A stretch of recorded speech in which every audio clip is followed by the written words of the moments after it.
চিপাঝাৰৰ দেওমৰ নৈত বন্ধ পানী যোগান আঁচনিৰ কাম ফলত ভীষণ সমস্যাত পৰিছে অঞ্চলটোৰ শতাধিক কৃষক। কৃষকৰ সুবিধা হোৱাকৈ অঞ্চলটোৰ মাজেৰে বৈ যোৱা কৃষি নলা আজিকোপতি নিৰ্মাণ নহল, ফলত বিপদত পৰিছে স্থানীয় কৃষক। এই সন্দৰ্ভত সবিশেষ জনাব মনোজ আলী। হয়, চিপাঝাৰ বিধানসভা সমষ্টিৰ বিধায়ক পৰমানন্দ ৰাজবংশীৰ গৃহ গাঁৱত এতিয়া কৃষকৰ উচুপনি দেখিবলৈ পোৱা গৈছে, কিয়নো ভূমি সংৰক্ষণ বিভাগৰ জৰিয়তে এক বিয়াগম আঁচনি ৰূপায়ণ কৰা হৈছিল। সেই আঁচনি আজিও আচলতে সম্পূৰ্ণ নোহোৱাৰ ফলত এতিয়া এইসকল কৃষকে এনেধৰণে এতিয়া উচুপিবলৈ বাধ্য হৈছে। মই দেখুৱাইছোঁ এয়া চিপাঝাৰ বিধানসভা সমষ্টিৰ দেওমৰনৈ গাঁও পঞ্চায়ত নিৰ্মীয়মান এক আঁচনিত এতিয়া ৰাইজে এনেধৰণে আচলতে ক্ষোভ প্ৰকাশ কৰিবলগীয়া হৈছে। মই ৰাইজৰ সৈতে কিছু কথা পাতিবলৈ যত্ন কৰিছোঁ। এক আঁচনি ৰূপায়ণ কৰিছিল, সেই আঁচনি কিন্তু আজিও আধৰুৱা হৈ থাকিল। হয়, নমস্কাৰ। প্ৰথমতে 2023 চনৰ মাজমজিয়াতে আমাৰ এইটো বলন মানে কি এই কাম কৰিবলৈ কাৰণে আৰম্ভ কৰিছিল, অজন্তা নায়ক বাইদেৱে উদ্বোধন কৰিছিল, কিন্তু আজি পৰ্যন্ত এই বস্তুটো আমাৰ সম্পূৰ্ণ হৈ নুঠিল। আমি প্ৰথমতে আনন্দই কৰিছিলোঁ যেতিয়া আমি বলনটো আমাৰ নতুনকৈ হ'ব, ভাল লাগিল, কৃষক সমাজৰ উন্নতি হ'ব। কিন্তু আমাৰ এইটো সমস্যাটো হ'ল কি, আমি এতিয়া প্ৰথম চৰণীয়া পথাৰত পৰিণত হৈছে। আৰু দুৰ্ভাগ্যজনক আজি এমাহ আগতে বিষয়সকল আহিছিল, ইয়াৰে আহি কিনে আমাৰ আশ্বাস দি থৈ গৈছিল, কিন্তু ফলপ্ৰসূ নহ'ল। গতিকে আমি অনুৰোধ কৰিছোঁ বিভাগীয় কৰ্তৃপক্ষক কম দিনৰ ভিতৰত আমাৰ এই কৃষি প্ৰধান গাঁওখনত যাতে আমাৰ তেওঁলোকে এক উন্নত পদ্ধতিৰে বিজ্ঞানসন্মতভাৱে এই বান্ধটো নিৰ্মাণ কৰি দিয়ে, এই আমাৰ আশা। কেইবাটাও বান্ধ আচলতে নিৰ্মীয়মান কৰাৰ কথা আছিল, কিন্তু আজিলৈকে বান্ধকেইটা নহ'ল, আৰু স্থানীয় বিধায়কগৰাকী কিন্তু আপোনালোকৰ গাঁওখনৰে হয়।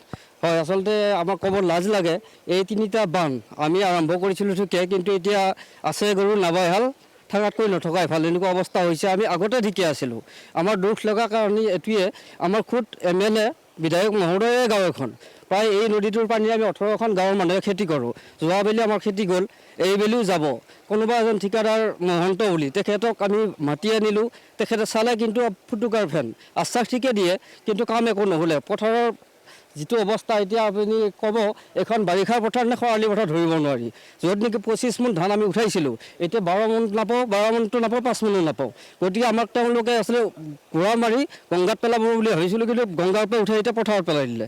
এতিয়া না পানী না জল, আমি একো কৰিব নোৱাৰোঁ। খেতি নাই, আপোনালোকে চাওক পথাৰত গৰু নাই।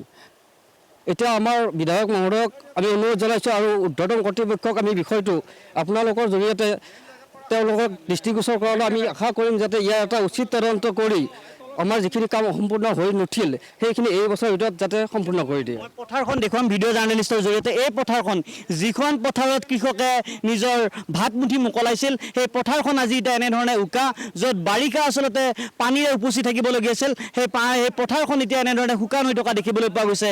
প্ৰায় কোটি টকাৰ এক আঁচনি ৰূপায়ণ কৰিছিল ভূমি সংৰক্ষণ বিভাগৰ জৰিয়তে, যাৰ পৰিপ্ৰেক্ষিতত দেখিবলৈ পোৱা গৈছে এতিয়া ৰাইজে এনেধৰণে মুকলিভাৱে ওলাই আহিবলৈ বাধ্য হৈছে। এতিয়া আপোনালোকৰ কৃষকৰ চকুত উচুপনি আপোনালোকৰ। হয়, আমাৰ এতিয়া সমস্যা এতিয়া মানে আমাৰ হ'ল, এই চৰকাৰে যিটো আঁচনি লৈছে, এই আঁচনি মতে কোনো ধৰণৰ কাম হোৱা নাই। কেৱল আমি এতিয়া বৰষুণৰ ওপৰত নিৰ্ভৰ কৰি খেতি কৰিবলগীয়া হৈছে।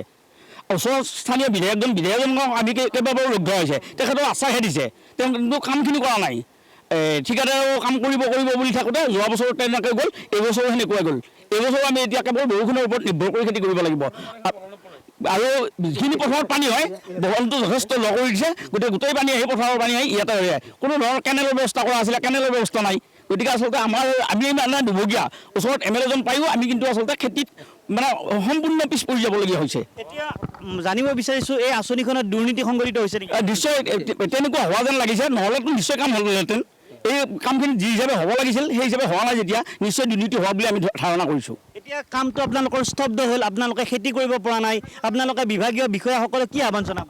এতিয়া আমি বিভাগীয় কৰ্তৃপক্ষক এটাই অনুৰোধ, তেওঁলোকে যিহেতু আমাক আশ্বাস দিয়া আছে, আৰু আশ্বাস দিয়ক। তাৰমানে আমাক এনেকৈ আশ্বাস দি পেলাই আমাৰ শাখাৰ পৰা ৰাইজক আৰু ঠগিয়ক, আৰু থাকক। যিহেতু 26ত বিধানসভা ইলেকশ্যন আহি আছে, তেতিয়া কিন্তু তেওঁলোক আমাৰ ওচৰলৈ আহিব, সেই সময়ত কিন্তু আমি প্ৰত্যুত্তৰ দিম।